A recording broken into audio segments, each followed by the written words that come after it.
తుఫాన్ ప్రభావంతో శ్రీలంక ఎయిర్పోర్ట్ లో చిక్కుకుపోయిన భారతీయులు కష్టాలు పడుతున్నారు. తుఫాన్ ప్రభావంతో శ్రీలంకలో విమాన సర్వీసెస్ నిలిచిపోయాయి.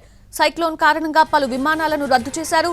దుబాయ్ నుంచి చెన్నై వస్తున్న ఏపీకి చెందిన వ్యక్తులు శ్రీలంకలోని బండారనాయక ఎయిర్పోర్ట్ లో చిక్కుకుపోయారు. సాయం కోసం 3 రోజులుగా ఎదురుచూపులు చూస్తున్నారు. తుఫాన్ కారణంగా చెన్నైకి విమానాలు రద్దు చేయడంతో ఎయిర్పోర్ట్ లోనే పడిగాపులు కాస్తున్నారు. తుఫాన్ ప్రభావంతో శ్రీలంక ఎయిర్పోర్ట్ లో చిక్కుకుపోయిన భారతీయులు కష్టాలు పడుతున్నారు. తుఫాన్ ప్రభావంతో శ్రీలంకలో విమాన సర్వీసెస్ నిలిచిపోయాయి. సైక్లోన్ కారణంగా పలు విమానాలను రద్దు చేశారు. దుబాయ్ నుంచి చెన్నై వస్తున్న ఏపీకి చెందిన వ్యక్తులు శ్రీలంకలోని బండారనాయక ఎయిర్పోర్ట్ లో చిక్కుకుపోయారు.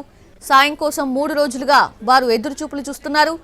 తుఫాన్ కారణంగా చెన్నైకి విమానాలు రద్దు చేయడంతో ఎయిర్పోర్ట్ లోనే పడిగాపులు కాస్తున్నారు.